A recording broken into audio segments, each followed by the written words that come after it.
প্রথম ট্রেড সকালে যেটা নিয়েছিলাম, এই পজিশনে ছিল 1 ঘন্টার পি এরিয়া অর্থাৎ প্রাইস অ্যাকশন। এখানে ট্রেড লিমিট ছিল অর্থাৎ আগেই ট্রেড রেখেছিলাম অ্যান্ড ওপেন হয়ে ঠাস করে মোটামুটি নিচে এসেছিল। আমাকে ভালো লাগতেছিল।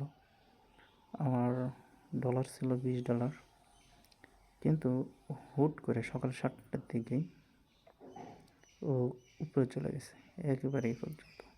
তবে এইটুকু গেলে আমার স্টপ আউট হয়ে যায়। সুতরাং আমি যখনই এই পজিশনে আসছে আমি কেটে দিয়েছি ভয়। এরপর দেখতেছি যে কী করে।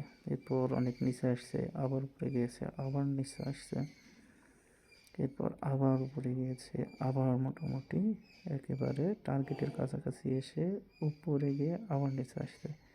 এরকম করতেছে, রেঞ্জ বাউন্ড করতেছে 1 ঘন্টা রেঞ্জের মধ্যে। কিন্তু আমি এখানে একটা মিস্টেক করেছি যে এখানে 1 ঘন্টার প্রাইস অ্যাকশন ছিল, কিন্তু উপরে কী ছিল, এই 1 ঘন্টার রেঞ্জের মধ্যে অর্থাৎ প্রাইস অ্যাকশনের মধ্যে এখানে 1 মিনিটের প্রাইস অ্যাকশন ছিল, অর্ডার ব্লক ছিল 1 মিনিটের। তো যদি আমি এখানে না দিয়ে এখানে যদি আগে দেখতাম এবং এখানে যদি অর্ডারটা রান করে রাখতাম, তাহলে মোটামুটি আমার টার্গেট ফিল আপ হতো। তারপরেও ভয় আমি কেটে দিয়েছি, অন্যথায় মোটামুটি 1:1.5 পর্যন্ত পাওয়া যেত। এরপর দীর্ঘক্ষণ ওয়েটের পর আমার এখানে আবার ওই 1 ঘন্টা প্রাইস অ্যাকশনের মধ্যে 1 মিনিটের আর একটা অর্ডার ব্লক ছিল এখানে।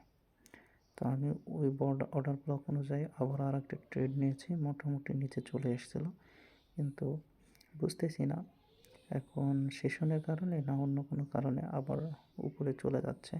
যদিও আমি এটা লস দিব না বিধায় আমার এসএলটা একেবারে নিচ পর্যন্ত নিয়ে চলে এসেছি। এখন দেখা যাক কী হয়, ওয়েট করি কতক্ষণ সময় নেয়। যদি আমার রিস্ক খুব কম ছিল, রিস্কের রেওয়ার্ডে 1:2 হয়ে গেছে, কিন্তু আমি চাচ্ছি যে লং করতে এই পর্যন্ত, কারণ আমার এখানে 15 মিনিটের আর একটা অর্ডার করা আছে, কিন্তু তার আগ পর্যন্ত অন্তত আসলেও $49 প্রফিট হওয়ার সম্ভাবনা রয়েছে। কিন্তু এখানে 5 মিনিটের প্রাইস অ্যাকশনের কারণে বারবার সাপোর্ট নিচ্ছে। তো দেখা যাক, এটা ব্রেকআউট করলে সরাসরি নিচে যাবে, মাঝখানে কিছু নেই। তো ওয়েট করি কী হয়।